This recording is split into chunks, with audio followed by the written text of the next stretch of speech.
Right, back with you on the Newsfeed PM. We continue looking at the situation at the Stilfontein mine. This after the High Court in Pretoria granted an order to allow emergency teams to access those remaining underground. I'm joined by Nikiwe. She is the district mayor of the Dr. Kenneth Kaunda Municipality, under which Stilfontein falls. Mayor, good to have you. Thank you very much for your time. Does the outcome, I suppose, be it interim of the court, affect how the municipality now is handling the operations that need to take place, especially at that shaft? Thank you very much. Let me appreciate the moment. No, I think first and foremost, let's welcome the interim order that has been issued. It falls right into the work that has been undertaken by the multiple teams, the joint multiple teams of safety, health, disaster, and other organs of state that are involved in the process. I think there are three things that the court is talking about. One is that let the exit points be opened so that people must go out. And it has always been our view that people are not trapped, but rather they've created another world out there, and they come out as and when they require. And we all agree that this has been illegal mining that is taking place in our space, which is not safe for all of us, given that the area is dolomitic to start with. But the previous mining companies, we don't know the extent of how the infrastructure or how the situation, the structural situation is out there. We see on a daily basis when there's a bit of a movement of the earth, a lot of our houses in and around the Matlosana areas are affected. And we all know that the area is dolomitic, it needs to be worked. And these are the discussions and the programs that this administration has started when we came into office to say, there is need to, first of all, ensure that all the mines are, the mining shafts are rehabilitated and they are closed. Those that needs to be closed are closed. Where there are indications of gold still being available underground, legislation must be strengthened because there is legislation. It must be strengthened, but it needs to favor, first and foremost, our communities. So the court is saying the exit points must be opened. They have always been opened. What has happened is that they are now under security guard because we had on numerous occasions as a provincial government, as the district, as local municipality, have argued that the people must come out so that work must start to happen.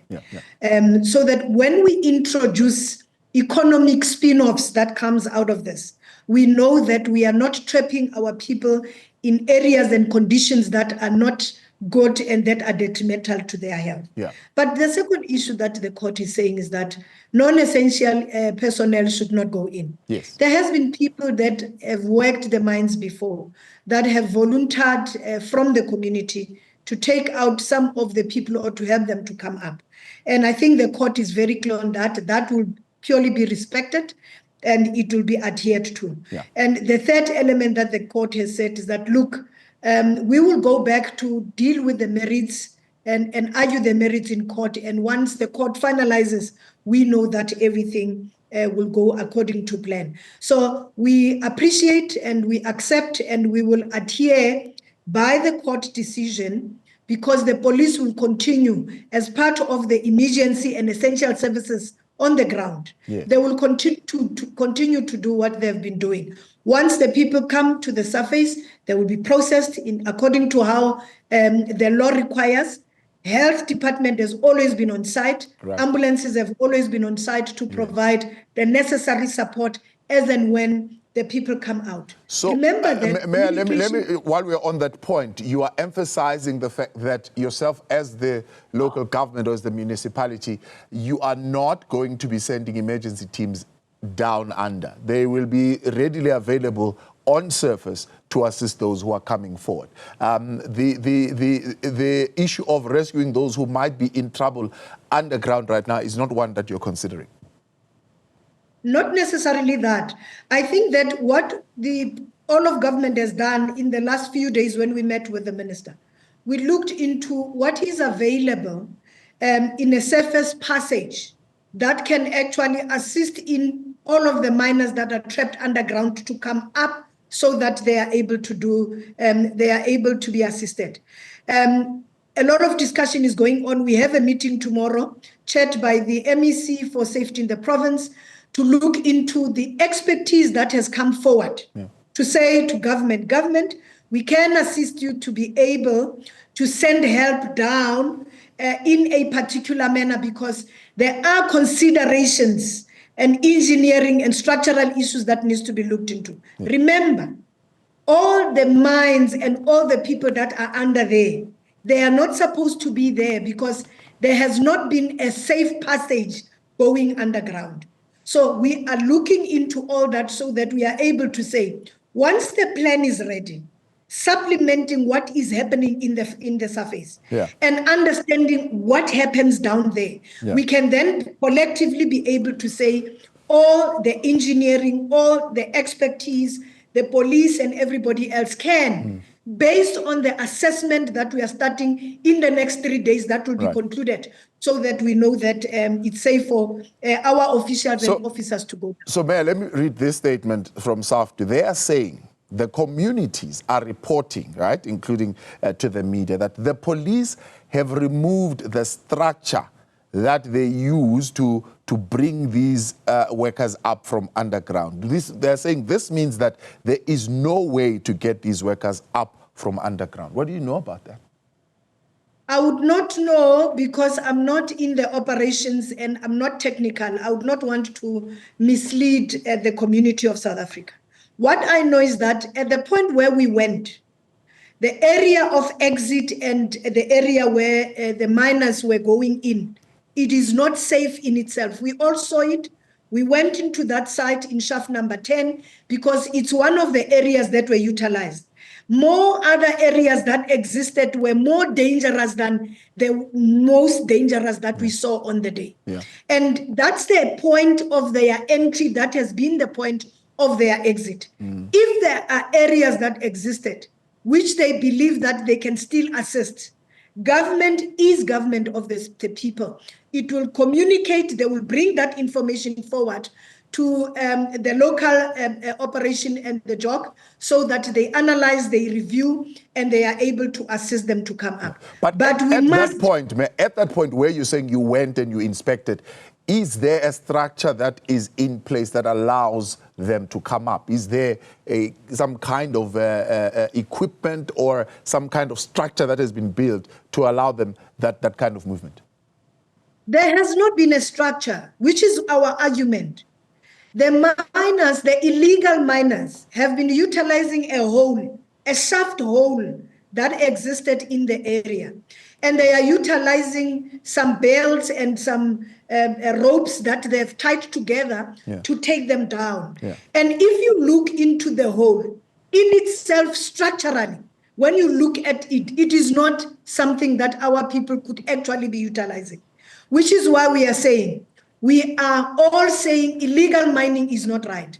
Let's work together with our communities, our law enforcement agencies and our government and the community to seek alternative ways that would be acceptable in law in the future. But we cannot discuss the future when we are not able to put an end to what is currently in existence, which is not safe for all of us, including those that are doing illegal mining. So part of the things that the court case would have said is that continue to send sustenance to those who are down there. How are you sending that sustenance?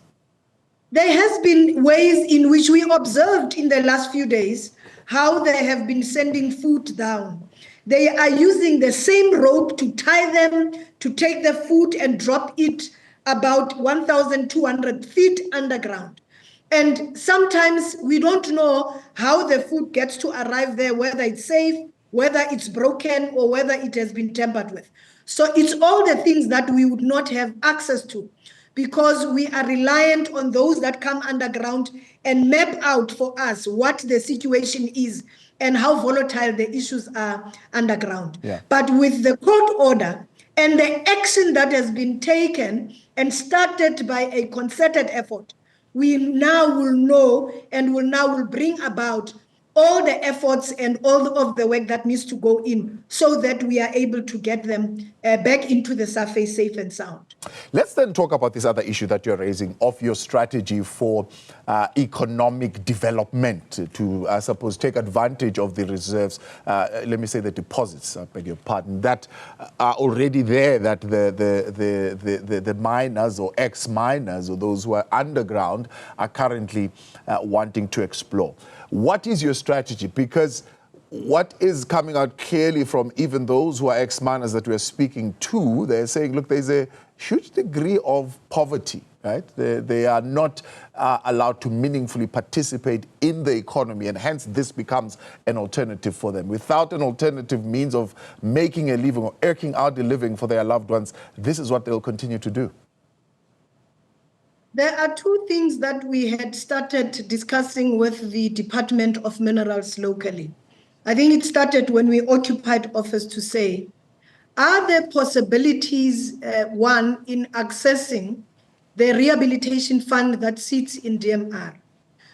Once we rehabilitate, the view at the time from some of the community members were saying, let's convert some of the shafts into a learning and a tourism attraction site so that we replicate a similar setup like what you see in Gold Reef City. That will create a tourist attraction. That will also make sure that there are a number of activities that are linked because we are situated in the N12 route of the treasure. We also have the Vaal as part of an integrated plan that we had at the time. But before we could do that, DMR needed to do what we call a closeout report from a structural point. What exists underground?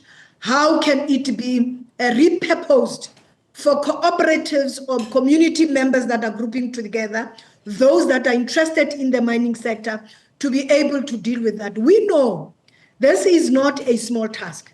And it's not a task that is going to cost either government or any investor money that is into the rands. It will run into billions of rands because in the early years of mining in South Africa, leading to up to 1994, there were no laws that required that mining giants that took our economy and took it with, they are compelled to do rehabilitation.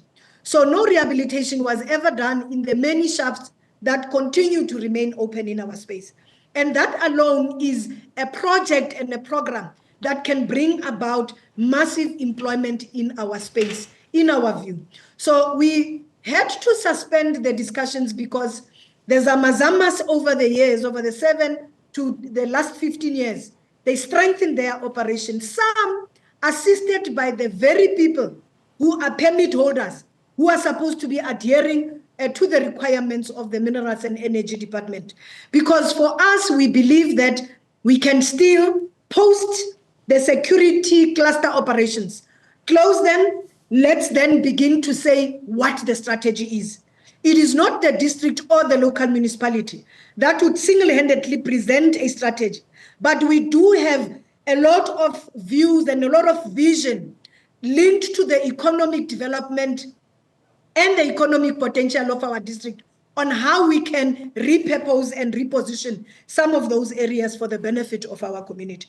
So once we know that we have dealt with the most difficult part of the shafts being preserved for the benefit of the people, because the next question that we need to be asking, because these operations, in my view, they are highly white-collar crime related. They are supreme indications that most people that sit in highest echelons, well-organized and well-oiled, are involved. Now, it means the money does not remain here. The money is taken. Our people are utilized, given the fact that they live in poverty conditions. There is no value to them. The value goes to those that would want to benefit and take money without adhering to the laws of South Africa. because we lose a lot of revenue. We lose taxes, we lose trade amounts, we lose everything in what is happening because it's eliciting both the benefit in gold and its resources out of South Africa, which is not benefiting anybody. So we have an obligation and we call on our people. It is not that government does not like you or love you, but we are saying we cannot continue to fight for scrums when we can reorganize ourselves for the benefit and the processing to happen in our space and benefit a whole lot of other communities out there. May I appreciate your so time. That's why we are calling on our people that we know not only mining activities, but we all know that our economy has not been able to create the necessary jobs. Right. But we all acknowledge at this point that all of us will have to do something about it. And doing something, it means we must close and let go of the things that are not beneficial to our people. Right. To which those that are rich and organized continue to use the poor. Okay. And the poor, because I'm getting 10 rand and 15 rand, I believe that the 10 rand is actually adequate. No, we can do more when we work together and bring about the strategies, deal with poverty-related issues, and ensure that that happens in a safe and in a structured manner for all our communities.